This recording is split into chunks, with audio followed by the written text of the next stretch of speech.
Bowser, Bowser, Bowser. It's always Bowser. Every single final boss besides 3 out of 24 main titles has always been Bowser. But what if he wasn't? Well, let's find out. In this video, we're going to create 3 brand new bosses that will replace Bowser. Starting with this one. Now this is the Ice Wizard. He rules over the Winter Kingdom. Now the Ice Wizard is a very unhappy man because he is in an endless battle against the freezing cold. He's always cold, always shivering and clacking his teeth. He is so cold that he doesn't even use his own hands. He has magical gloves for hand gestures so that he can keep his tucked away under his armpits. Now if I were to describe the Ice Wizard as a person, it would be as beyond pissed, because he can't ever get warm, and that puts him always in a moody state, always angry and reactive, which makes a pretty comedic contrast to his minions, who are ice cold and emotionally stiff. And to add fuel to the flame that is the Ice Wizard's chilly condition, his next door neighbour happens to be the Mushroom Kingdom, where it's nice and sunny. Now in this game, Mario and Peach are facing a big threat, in the form of an erupting volcano that dwells near the Mushroom Kingdom, and there's the risk of lava flooding into the kingdom.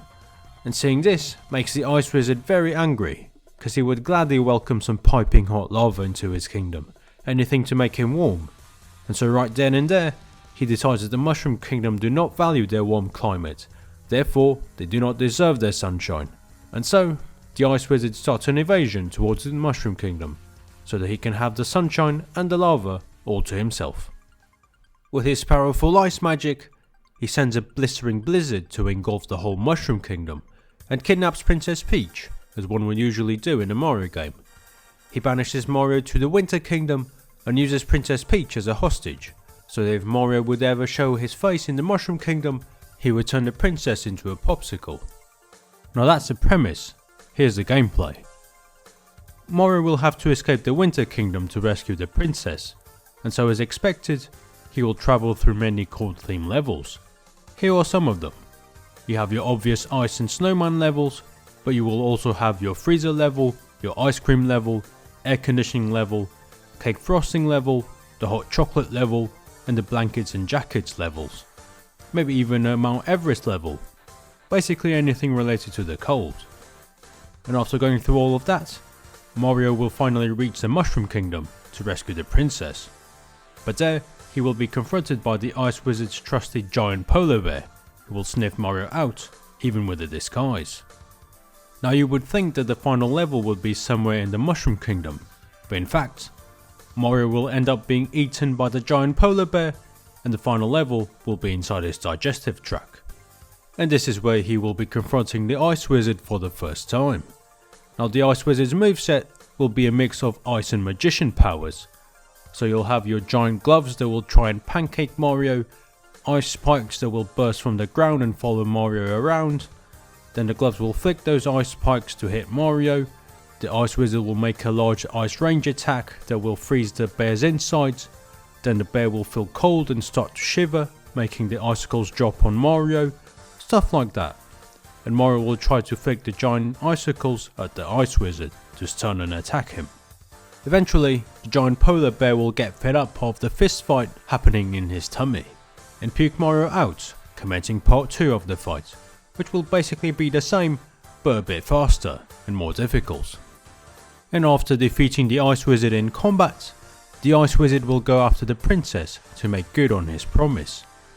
But Mario will have a different plan. Before the Ice Wizard can get to the princess, Mario will grab the Ice Wizard and toss him into the active volcano, which will end up being the solution to the problem. The Ice Wizard, for the first time in his life, will feel warmth, and so he will decide to stay inside the volcano and make that his new kingdom, making the blizzard go away and cooling down the volcano, stopping the eruption. Now for boss number 2, we will have 2 old faces come back, Wario and Waluigi, but they're not the ones that will be fighting in this game. After causing so much trouble for the 2 Bizarre brothers, their boss wants a word with Mario. This is Mr. Wonio, Wario and Waluigi's boss. He runs the Brooklyn plumbing mafia. Now Mr. Wonio is a very cold and scary character. He's the type of person that stays calm and collected while under extreme stress, and treats his enemies with politeness, even when it seems that he's on the losing end. Mr. Wonio is also quite a ruthless perfectionist. If one of his henchmen makes a mistake, he will not hesitate to brutally punish them and do so with a straight face, but then just carry on with his day as if nothing ever happened. I would describe Mr. Wonio as a mix between Luca Changretta and Doflamingo, both very controlling and with a fake warmth about them, a facade. Once they start losing control over their enemy, their act starts to crack, showing their real colours in the process. So after receiving complaints from the two Bizarre brothers about a short Italian plumber and his green brother, Mr. Wonio decides to take matters into his own hands. He starts by kidnapping Luigi and have Mario follow a bunch of clues about his whereabouts. These clues will take Mario across a variety of levels, these being locations where the Brooklyn plumbing mafia operates. By the end of each world, Mario will have to fight one of Mr. Wonio's ranked captains, including Mario and Waluigi at set point, so that he can receive a clue after defeating them. Now throughout the game, you will see and hear about Mr. Wonio's reputation of being a monster, and the thing that will paint this terrifying picture are the various stories that you will hear while eavesdropping on his henchmen, and you'll learn how terrified they are of him. Now this adventure will finally lead Mario to no other place than Brooklyn. What a surprise.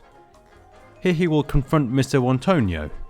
Now Mr. Wonio's arsenal will include smash attacks with his giant fists, showcasing his physical strength, and a variety of bullet bill guns, like bullet bill Tommy guns, bullet bill rocket launchers, and bullet bill shotguns, all of which he will use in unison to corner Mario as best as he can.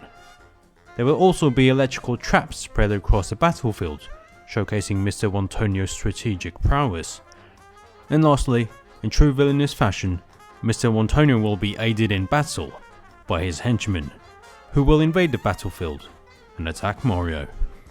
Now taking down Mr. Wonio won't be an easy task, because you won't be able to perform the same trick twice on him, kinda like the Mr. Freeze fight in Arkham City. You can try guiding the bullet bills in his direction once per gun, but then he will just redirect them back to you. You can also try making him land on his own traps, fooling him once, but then he won't be fooled twice. You can also make him ground pound on a crack that's on the road, so that it collapses under him, but of course this will work only once. And lastly, you can make the henchman deal friendly fire, but only once, because he will take them out of the equation afterwards. And after doing all of those, Mr. Wonio will just get consumed by his anger, eating an enlargement mushroom as a last resort. After that, he'll become reckless, and you can just fight him head on. And that's pretty much the game. You smack Wario, Waluigi and Mr. Wonio around and rescue Luigi. Moving on, we have our last entry, and it will be no other than Bowser. Now I know what the title of this video says, but hear me out, because this ain't no ordinary Bowser. This will be a brainwashed Bowser. Let me explain. So after Bowser's last trip to space, he picked up an unwanted hitchhiker, a moon parasite you might say. This is the Lunasite Princess, a princess from a race of parasites that live on the moon. She has always lived a boring and mundane life, shackled to her responsibilities as a princess, until Super Mario Odyssey that is, when she saw Bowser for the first time, falling head over heels in love. Now a Lunasite Princess is what you would describe as your typical overly attached girlfriend, always needing your attention and wanting her to be the most important thing in your life at all times. And if you pay more attention to something else but her, that will feel like a dagger going through her heart, leading to a melodramatic outburst, and she will start questioning your love for her. Knowing this, our Lunasite Princess uses her unique mind-controlling ink to take control of Bowser and also gaining access to his memories. And so, she sees his past altercations with Mario and most importantly, with Princess Peach.